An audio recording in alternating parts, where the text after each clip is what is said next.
Jadi apa nih kunci suksesnya Iya, ngelihat dari jadi kisahnya? yang saya lihat bagaimana Papa menjadi contoh buat saya bahwa harus ada strong commitment untuk giving to others. Tadi saya sejalan dengan Ibu Vera. Tadi Ibu Vera diajarin oleh CEO-nya ya.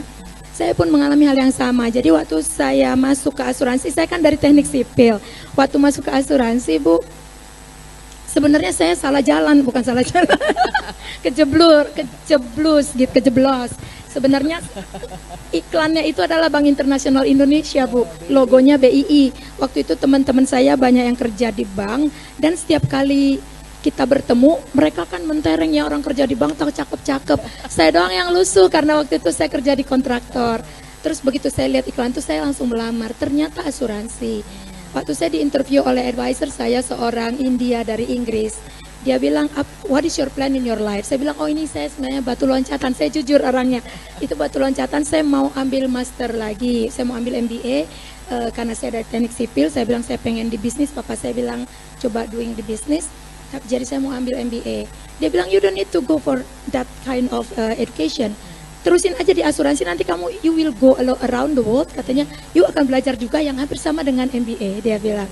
Dan it happen, Bu. Jadi setelah saya terima di situ, setiap 6 bulan saya naik pangkat. Mungkin karena, ini kunci sukses pertama. Jadi saya apapun yang diberikan oleh atasan saya untuk saya kerjakan. Saya kerjakan. Kadang-kadang palu gada apa aja, pokoknya kasih dumasi pasti jadi gitu.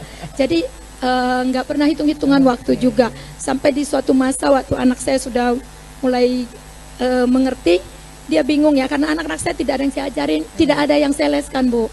Jadi dari kecil saya ngajarin mereka semua. Suatu hari saya sering pulang malam, kadang-kadang jam 10, jam 11 gitu ya. Terus sekali waktu anak saya bilang, papa, anak saya tuh butuh saya bertanya sesuatu ke saya. Terus suami saya bilang, sebentar mama, bentar lagi pulang, lagi cuci-cuci, lagi ngepel di kantor sebentar gitu. Jadi waktu saya pulang, anak saya nangis, dia bilang, Mom, please quit working. You're not supposed to do that in your office, katanya. Kenapa? Saya bilang, kata papa begini-begini, itu bohong.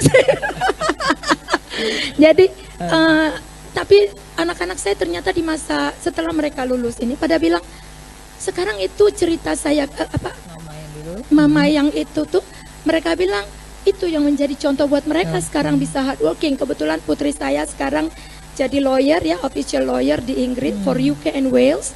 Dan dia sangat hard worker. Dia bilang you are the one yang menjadi contoh saya. Karena dia bilang kalau dulu kan saya bilang kok malam sekali pulangnya nak gitu kan. Dia bilang saya melihat contoh kamu dulu bahwa you komitmen. Kalau kerja, kebetulan kantor yang sekarang itu headquarternya di Amerika. Jadi timingnya harus disesuaikan. Jadi komitmen waktu sama tadi ya, belajar dari pengalaman sama tadi contoh dari orang tua mungkin yang